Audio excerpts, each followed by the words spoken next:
Enxergando a Verdade Bíblica, canal voltado para compreender a verdade da Palavra de Deus.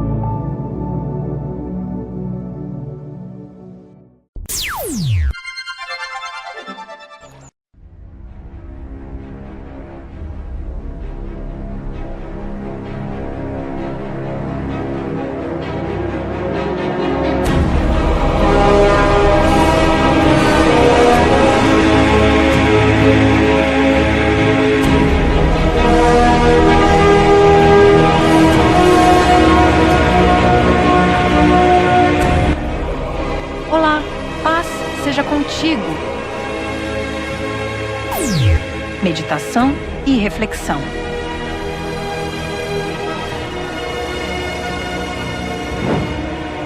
O alarme de Deus, um convite à transformação. Às vezes, Deus permite que sofrimentos, doenças e circunstâncias difíceis entrem em nossa vida como um chamado. Um alarme espiritual, um sinal de que estamos nos desviando do caminho. É como se o céu nos alertasse: volte, esse não é o caminho. A vida cristã não é isenta de desafios. Muitas vezes em nossa jornada, podemos nos sentir confortáveis ou distraídos, perdendo o foco na vontade de Deus. Este alarme espiritual é a forma amorosa do Pai nos chamar de volta para perto, nos lembrando que Ele tem um propósito maior para nós e que desviar-se dele pode nos levar a caminhos de dor desnecessária. É um convite à reflexão profunda sobre a nossa trajetória e as escolhas que temos feito. Texto central para a meditação. Jonas capítulo 1, versículos 2 a 3. Foi necessário que o Senhor o cercasse com tempestades e A palavra de Yahweh veio a Yoná ben Amittai, Jonas filho de Amittai, com esta ordem: Dispõe-te e vai à grande cidade de Nínive, quer dizer, morada de Nínios, e prega contra ela, porque a sua malignidade subiu até a minha presença. Entretanto, Jonas decidiu fugir da presença de Yahweh, o Senhor, e partiu na direção de Tarsis, isto é, jaspe amarelo. Descendo para a cidade de Yafô, Jope, ou seja, Formosa, encontrou um navio pronto a zarpar para Tarsis, pagou a passagem e embarcou nele, a fim de ir para a cidade de Tarsis, tentando escapar da presença de Yahweh. Contudo, Yahweh fez soprar um forte vento sobre o mar e caiu uma tempestade tão devastadora que o barco ameaçava arrebentar-se. Vemos isso na vida de Jonas.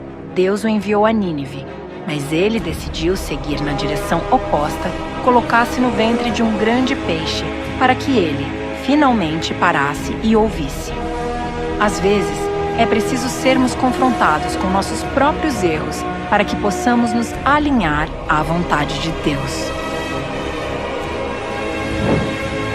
Antes de ser castigado, eu andava desviado, mas agora obedeço a tua palavra.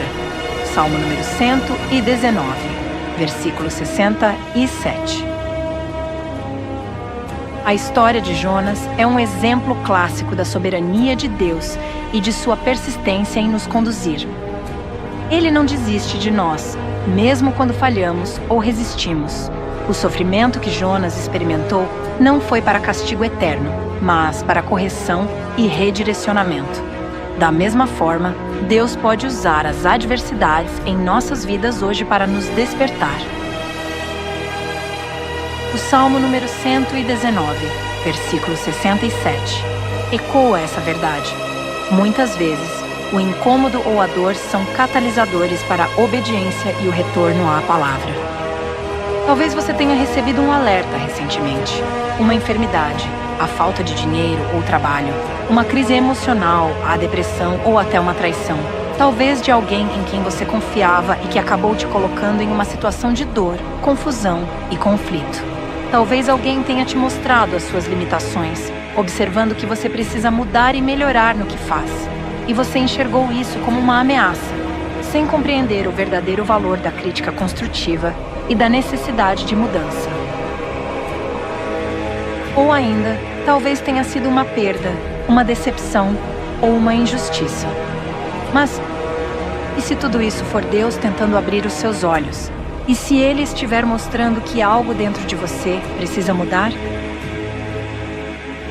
Agora, reflita com sinceridade.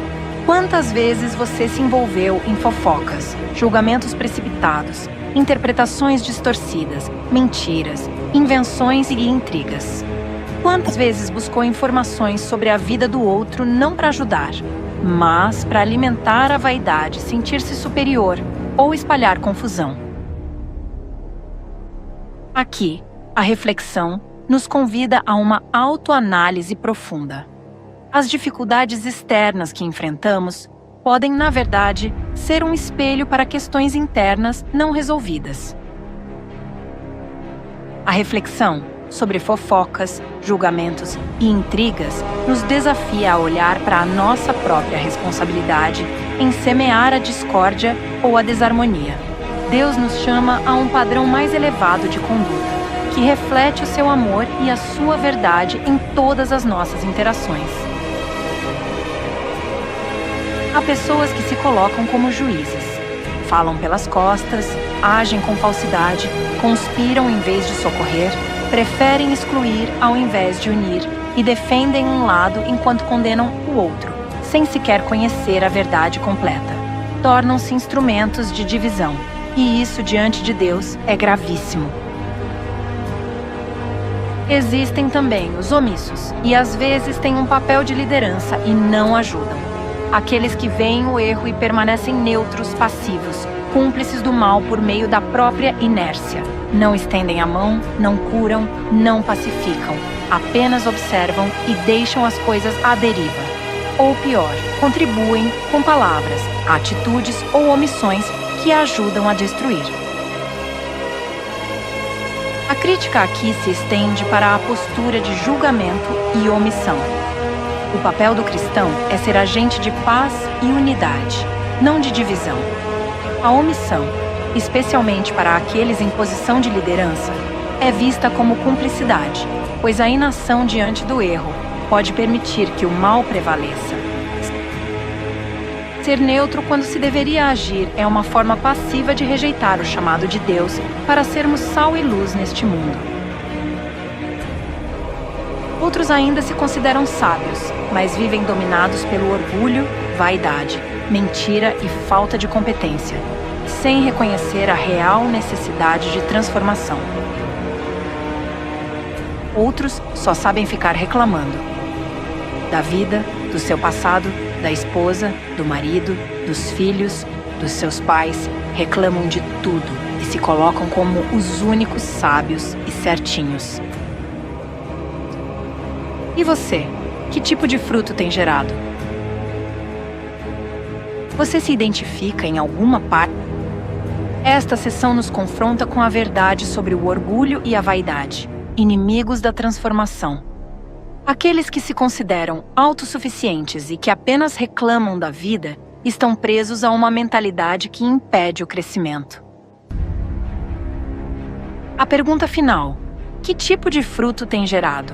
Swing é um chamado direto para avaliar as consequências de nossas atitudes e se elas glorificam a Deus ou a nós mesmos.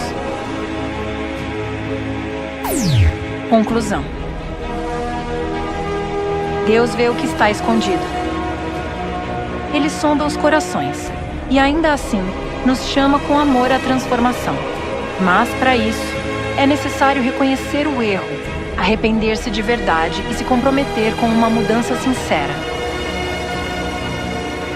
Deus não tem prazer na morte do ímpio. Se hoje um alarme soou dentro de você, ouça, volte. Deus está no controle. E mesmo que o inimigo tente tocar sua vida, nada acontece sem a permissão do Pai.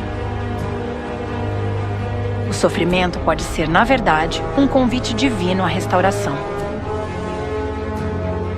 A conclusão reforça a misericórdia de Deus.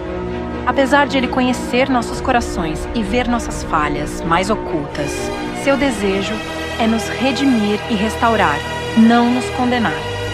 O reconhecimento do erro e o arrependimento genuíno são os primeiros passos para a verdadeira mudança. A promessa de que Deus não tem prazer na morte do ímpio é um lembrete poderoso de sua graça e de sua vontade de que todos se voltem para Ele e vivam. O sofrimento, embora doloroso, pode ser um instrumento de sua graça, um convite para que a sua obra transformadora se manifeste em nós. Amém. Não a nós, Senhor, nenhuma glória para nós, mas sim ao Teu nome, por Teu amor e por Tua fidelidade. Pois dele, por Ele e para Ele são todas as coisas. A Ele seja a glória para sempre. Amém. Acesse os seguintes canais no YouTube. Canal Enxergando a Verdade Bíblica. YouTube. Canal O Caminho Estreito. YouTube.